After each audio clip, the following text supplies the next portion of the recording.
What if I told you that slavery in America didn't truly end in 1865? That forced labor, family separation, and legal exploitation continued for decades, completely within the law. And that the story most schools teach leaves out how deeply slavery shaped the entire American system. This is the truth about slavery in America, the part schools rarely teach. In classrooms, slavery is often presented as a tragic chapter with a clear ending: the Civil War, emancipation, and progress. But historians tell a very different story. Today we'll look at how slavery was a national system, not just Southern, how it became industrial-scale exploitation, and how it evolved instead of disappearing. This isn't about blame. It's about understanding history as it really happened. Slavery is usually framed as a Southern institution. But, according to historian Edward E. Baptist, slavery was central to America's entire economy. Northern banks financed plantations. Northern insurance companies insured slave ships. Northern textile mills depended on cotton picked by enslaved labor. By the 1800s, cotton had become America's most valuable export, and slavery was the engine behind it. As Baptist explains in The Half Has Never Been Told, modern American capitalism grew directly from slavery. This wasn't a regional failure, it was a national one. Slavery wasn't just unpaid labor.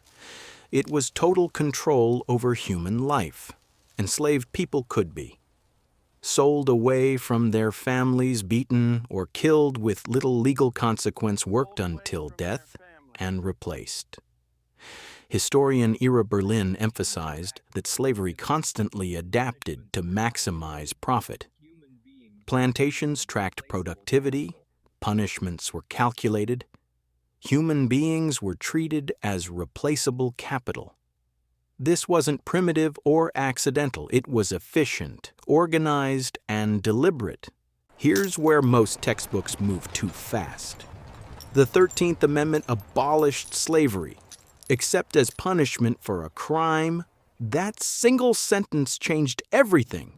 Southern states passed laws criminalizing everyday behavior, vagrancy, loitering, not having proof of employment.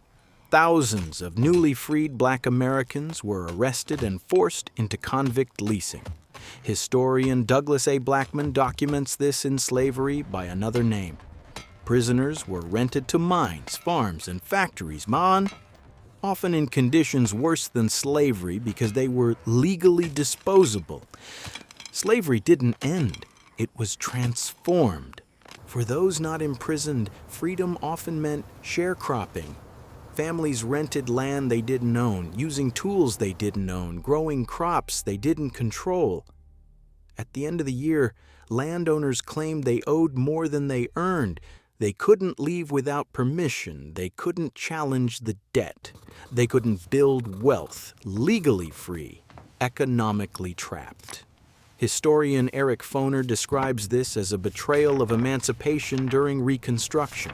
Slavery shaped wealth distribution, labor systems, housing patterns, policing, and incarceration. For centuries, enslaved people created enormous wealth they were never allowed to keep. When slavery ended, there was no land, redistribution, no compensation, no meaningful protection. The consequences didn't disappear. They accumulated across generations. Understanding this history doesn't divide people. Ignoring it does. Slavery in America wasn't just chains and plantations. It was laws, economics, institutions. And its end wasn't a clean break. It was a transformation. History isn't meant to make us comfortable. It's meant to make us honest. Because you can't understand America today without understanding the truth about slavery. If you want more true stories that shaped America, subscribe to Across the Ages. Here we bring history to life. One moment, one choice, one story at a time.